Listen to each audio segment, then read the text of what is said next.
Hello बच्चों, कैसे हो सभी। मैं सत्यनारायण शर्मा अनअकैडमी से आपका हिंदी एजुकेटर। आज हम बहुत ही इंटरेस्टिंग और बहुत ही मज़ेदार विषय के ऊपर चर्चा करने वाले हैं। वो जो आपका है वो है ABHO ओलंपियाड्स। आपने बहुत सारे ओलंपियाड्स के बारे में सुना होगा, उनमें से ही एक ओलंपियाड जो आपका है वो है ABHO, अखिल भारतीय हिंदी ओलंपियाड। आज उसी के बारे में हम विस्तार से चर्चा करने वाले हैं। आए उसके बारे में विस्तार से चर्चा करते हैं। अखिल भारतीय हिंदी ओलंपियाड जो आपका है वो सिल्वर जोन के द्वारा करवाए जाने वाला ओलंपियाड है। इस ओलंपियाड में हिंदी भाषा से संबंधित आपका जो ज्ञान है उसको परखा जाता है। हिंदी भाषा से संबंधित जो आपकी कौशल क्षमता है उसकी जांच होती है। तो आज इसी के बारे में हम विस्तार से चर्चा करेंगे कि आखिर ये एग्जाम क्या है, कैसे होता है, क्या इसके प्रोसेस है और इस एग्जाम को देखकर आपको क्या बेनिफिट हो सकते हैं। उन सभी के बारे में हम विस्तार से आज चर्चा करने वाले हैं। तो आइए देखते हैं। ये जो एग्जाम है ये सिल्वर जोन जो आपका फाउंडेशन है उसके द्वारा करवाया जाता है। ये अलग अलग विषयों से संबंधित सिल्वर जोन ओलंपियाड्स करवाता है। उनमें से एक ओलंपियाड जो आपका है वो है अखिल भारतीय हिंदी ओलंपियाड्स। अखिल भारतीय हिंदी ओलंपियाड जो के लिए जो आज अपन वीडियो बना रहे हैं, इस वीडियो में हम ये देखेंगे कि आखिर ये ओलंपियाड क्यों दें, ये ओलंपियाड है क्या और इसको कैसे आप दे सकते हो, इसके बारे में हम विस्तार से आज चर्चा करने वाले हैं। आइए सबसे पहले तो हम ये देखेंगे कि आखिर इस ओलंपियाड को देने का महत्व क्या है। आखिर जो सिल्वर जोन फाउंडेशन है वो ये ओलंपियाड क्यों करवाता है, उसका मुख्य उद्देश्य क्या है, उस उद्देश्य के बारे में हम विस्तार से चर्चा करते हैं। कि सबसे पहले ये जो ओलंपियाड है ये आपके भाषा के विकास के लिए महत्वपूर्ण साबित होता है। भाषा विकास के लिए, क्योंकि भाषा क्या होती है कि व्यक्ति के मन के विचार या व्यक्ति के मन के जो भाव हैं वो किसी अन्य व्यक्ति तक पहुंचाने का जो सरल और सिंपल सा माध्यम है वो माध्यम आपका भाषा कहलाता है। और उसी भाषाई विकास को बढ़ावा देने के लिए अखिल भारतीय हिंदी ओलंपियाड्स रखा गया है जो आपको हिंदी भाषा से संबंधित ज्ञान प्रदान करता है। और इसका द्वितीय जो मुख्य उद्देश्य है वो है हिंदी भाषा का विकास। वैसे तो ये भाषाई विकास करता है परंतु सबसे ज्यादा ये जो आपकी हिंदी भाषा है उसका विकास करने में महत्वपूर्ण साबित होता है। क्योंकि कहा भी है हिंदी भाषा के महत्व से संबंधित अगर मैं आपको कुछ बताना चाहूँ तो मैथिली शरण गुप्त जो हिंदी के बड़े लेखक हुए हैं, महान विद्वान हुए हैं, उन्होंने हिंदी भाषा के लिए बहुत ही सुंदर पंक्ति बोली है कि हिंदी उन सभी गुणों से अलंकृत है।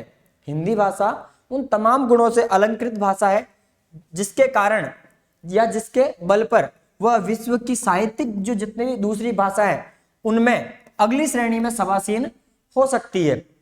अगली श्रेणी में सभासीन का मतलब सबसे आगे की श्रेणी में वो पंक्तिस्थ हो सकती है। उसके अलावा महात्मा गांधी जी जो आपके राष्ट्रपिता माने जाते हैं, उन्होंने भी हिंदी भाषा के महत्व के लिए कहा है कि हिंदी के बिना मैं गूंगा हूं। महात्मा गांधी ने स्वयं ये बोला है कि हिंदी भाषा के बिना वो गूंगे हैं, अर्थात हिंदी भाषा उनकी परम आवश्यक और मन को लुभाने वाली भाषा है। इसलिए कहा भी गया कि हिंदी भाषा भारतीय संस्कृति की आत्मा है और उसी आत्मा की रक्षा के लिए ये ओलंपियाड रखा गया है। तो अब इसके कुछ और भी महत्व है। ये तो सिंपल सा है हिंदी भाषा का महत्व, परंतु इसके और क्या है तो हिंदी भाषा के प्रति जो लोगों के मन में जो जागरूकता की कमी है उस कमी को दूर करने के लिए और हिंदी भाषा के प्रति लोगों के मन में जागरूकता उत्पन्न करने के लिए ये ओलंपियाड रखा गया है।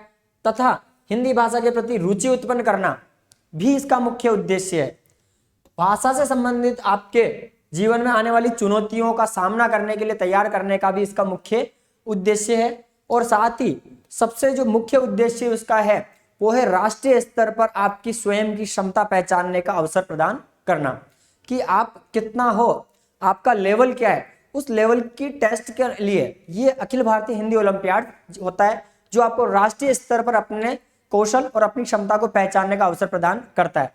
साथ ही आपके जो बोर्ड के एग्जाम्स हैं उनके लिए तो ये महत्वपूर्ण है ही, ये तो आपको पहले से ही पता होगा। अब आखिर ये ओलंपियाड कौन कौन दे सकता है, इस ओलंपियाड्स को आखिर कौन कौन दे सकता है, उसके लिए देखते हैं कि कक्षा 1 से 10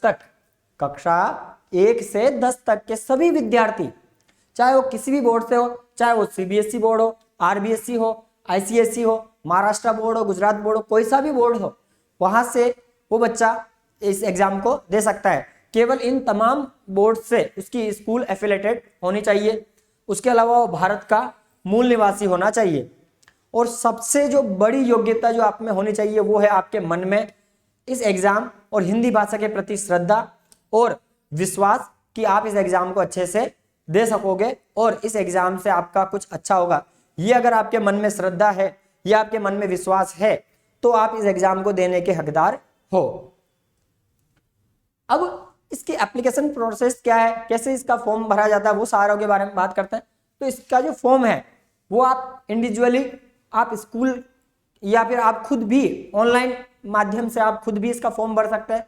साथ ही आप स्कूल से आप ऑनलाइन फॉर्म भरवा सकते हो और आप स्कूल से ऑफलाइन वे में भी इसका फॉर्म आप भर सकते हो। अगर मैं इसके परीक्षा की प्रारूप की बात करूं तो कक्षा 1 से 2 तक के जो बच्चे हैं उनके लिए 30 प्रश्न इसके पेपर में आते हैं, जिनकी समय सीमा 40 मिनट के लगभग होती है। मतलब 40 मिनट के अंदर उनको इन 30 ही प्रश्नों का उत्तर देना होता है। कक्षा 3 से जो 4 है उनका भी यही है, केवल थोड़ा सा जो उनका सिलेबस का जो लेवल है वो थोड़ा सा बढ़ जाता है। प्रश्नों को करने के लिए समय सीमा भी वही है कि उनको 40 मिनट के अंक, मतलब 40 मिनट का समय प्रदान किया जाता है।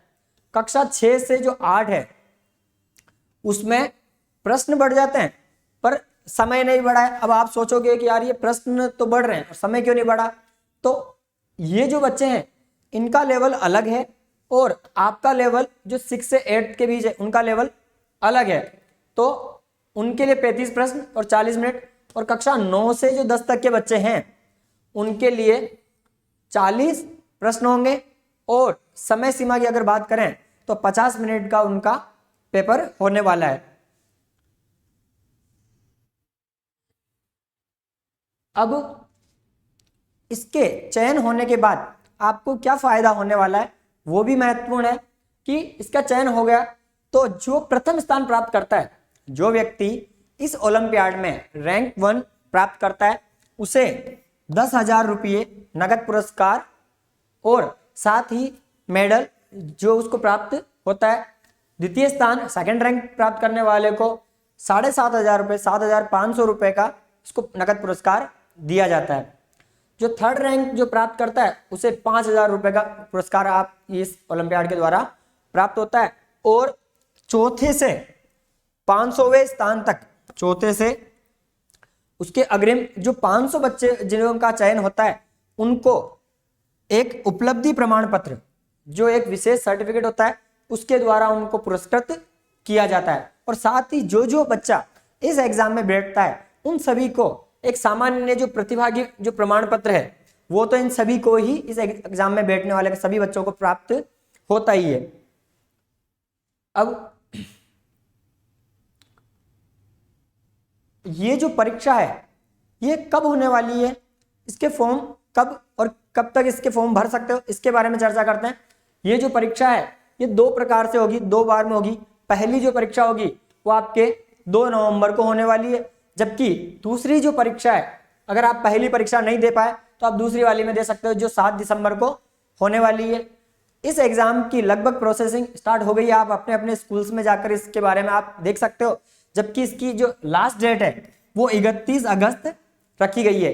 मतलब 31 अगस्त तक आप इस एग्जाम के फॉर्म स्कूल खुद या किसी और माध्यम से आप इसके फॉर्म भर सकते हो।